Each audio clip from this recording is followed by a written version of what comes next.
Zamanın henüz var olmadığı, güneşin doğmadığı ve toprağın şekillenmediği o sonsuz karanlığı hayal edin.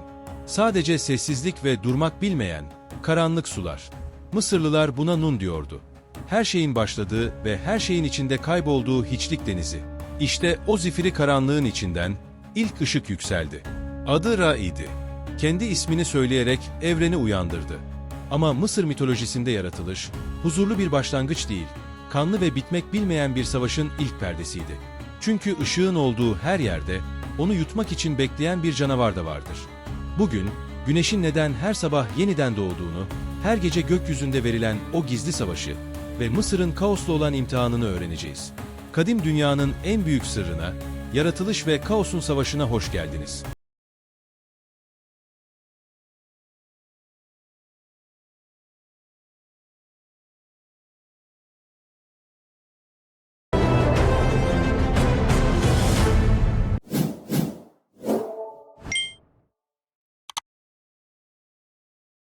Her şeyin başladığı, uçsuz bucaksız, karanlık ve durgun suları hayal edin.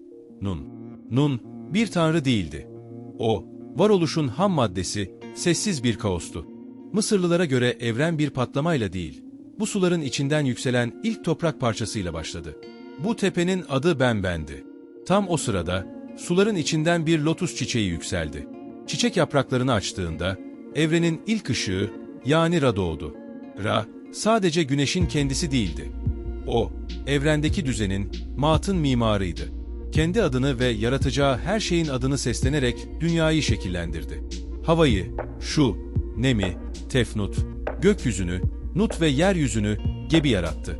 Ancak Ra'nın kurduğu bu kusursuz düzen, karanlığın sessizliğini bozmuştu. Ve karanlık, geri dönmek istiyordu.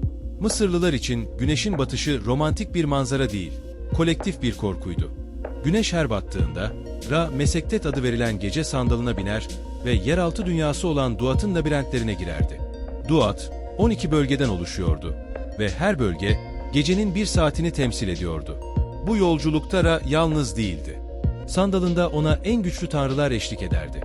Büyü ve bilgeliğin efendisi Tot, yol gösteren Upaut ve şaşırtıcı bir şekilde, kaosun tanrısı olmasına rağmen Ra'nın en sadık koruyucusu olan Set. Set, sandalın önünde durur. Elindeki devasa mızrağıyla karanlığın içinde pusuya yatmış canavarları gözlerdi. Çünkü Duat'ta zaman, hayatta kalanlar için akardı. Gecenin 7. saatinde, yeraltı nehrinin en derin noktasında, evrenin en korkunç varlığı uyanırdı. Apophis. O, Ra'dan önce de oradaydı ve Ra'dan sonra da orada olmayı planlıyordu. Apophis bir kötü ruh değildi. O, varlığın yokluğa dönme arzusuydu. Boyu kilometrelerce uzanan bu dev yılanın pulları demir kadar sert, bakışları ise bir tanrıyı bile felç edecek kadar hipnotikti. Apophis'in stratejisi basitti. Yeraltı nehrinin sularını tek bir nefeste içerek Ra'nın gemisini karaya oturtmak ve ışığı sonsuza dek yutmak. O an geldiğinde Duat'ta zaman durur. Gökyüzünde fırtınalar kopardı. Mısırlılar gök gürültüsünü, Apophis'in sandala saldırırken çıkardığı kükremeler olarak yorumlardı. Savaşın en kritik anında, büyü ve güç birleşirdi. Tanrıça Isis, kadim büyülerini mırıldanarak Apophis'in duyularını köreltir. Onu bir rüya alemine hapsederdi.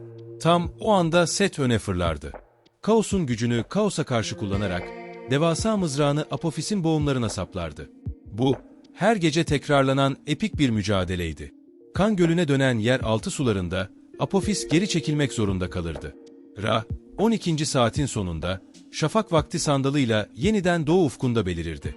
Bu zafer, Maat'ın, evrensel düzenin, kaosa karşı bir gün daha galip geldiği anlamına gelirdi. Ama Mısırlılar biliyordu ki, Apophis ölmezdi. O her gece yeniden iyileşecek ve güneş batınca tekrar saldıracaktı. Bu yüzden her sabah, aslında kazanılmış bir savaşa uyanmaktı. Mısırlılar için bu hikaye sadece bir masal değildi. Bu, düzen ile kaosun, iyi ile kötünün sonsuz dengesiydi. Onlara göre her birey, kendi hayatında Apophis ile savaşan bir bireydi. Peki sizce, modern dünyada bizim Apophis'imiz, yani düzenimizi bozmaya çalışan o büyük kaos ne?